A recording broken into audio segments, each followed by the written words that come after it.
Hey guys, Rowdy here. Just at my favorite downtown coffee shop, Prevail. I don't know if you can see that. I'm with my buddy Caleb behind the lens. We're just enjoying a cup of coffee.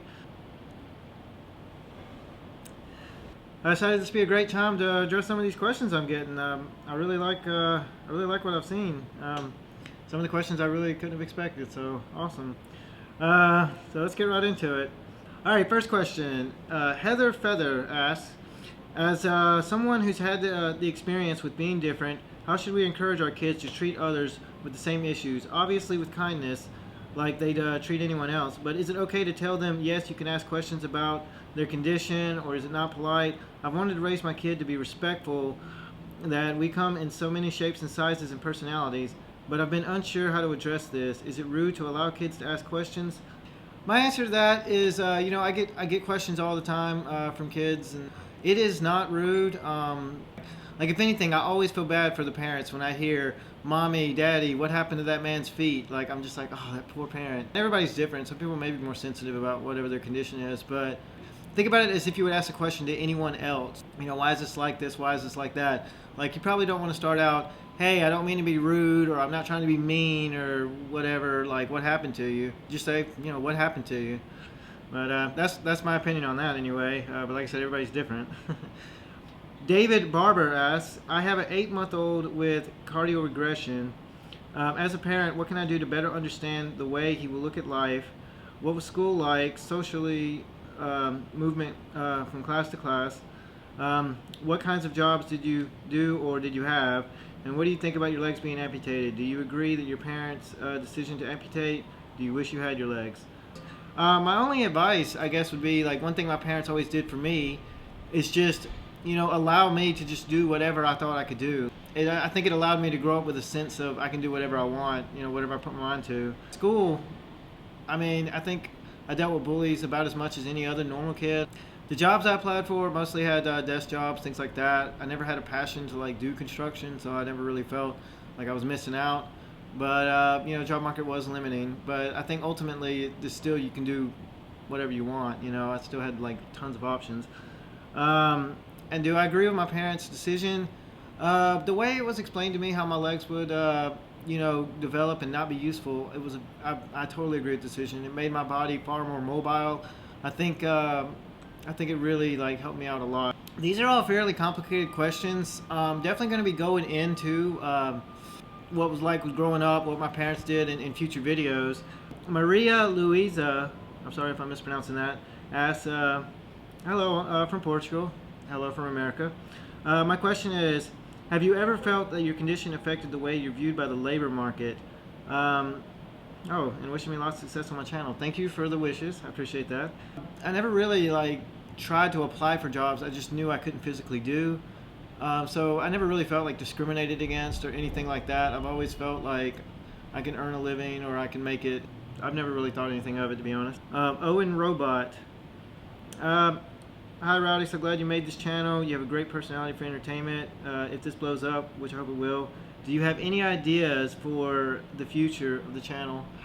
I figured I would do some vlogs. I thought about doing videos about maybe some of the stuff I use, like my gloves, my one wheel, just things I use to make my life a little easier. Just kind of see how it develops. Wanderlust, single, ready to mingle. No, I'm not single. I'm in a relationship. Things are going great. So I guess I'm not ready to mingle. That answers that. So, sorry. What's the most common misconceptions people have about you when they first meet you? This is another idea that I was thinking about doing in a future video, because I do get a lot of common misconceptions. The main one being people vastly underestimate what I might be capable of, and they just immediately try to be overly helpful sometimes, which is fine. People are being nice. I love that. And another common reaction I get if I ever use the elevator, I typically scare people. HR Pickens. Oh my lord, I'm so sorry for asking this. What was it like losing your virginity with your disability? Love and support from me. Appreciate the support. As far as that goes, I'm pretty sure I was just nervous, just like everyone else. I did have a few things that I worried about, probably a little extra directly related to my condition. There were some things to overcome. I was a little nervous for everyone. There might have been a few more factors for me. Let's see, Brianna Morals asks, Maybe do some day in the life videos. What motivates you? What are some of your biggest challenges and successes? What are some of your goals right now? My biggest motivation right now is probably just, just trying to make something out of my life, just like everyone else, you only here once, you might as well just go out there and do whatever you want to do.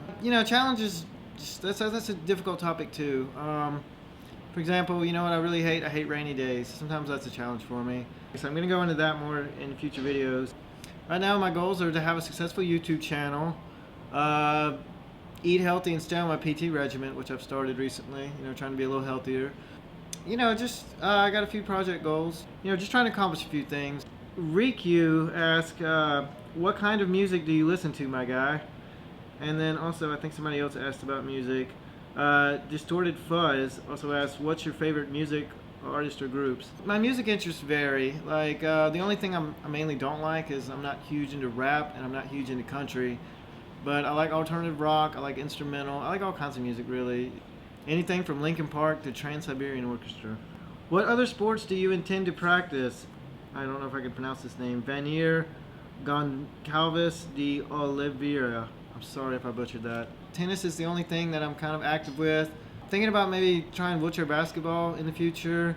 I definitely want to swim more. And hopefully one wheel will become a sport. Maybe I'll do a one wheel sport. I'm going to say Katita Pardo asks, what's your favorite movie? The last movie I watched way too many times in theaters was the first Avatar. I watched it about 6 times.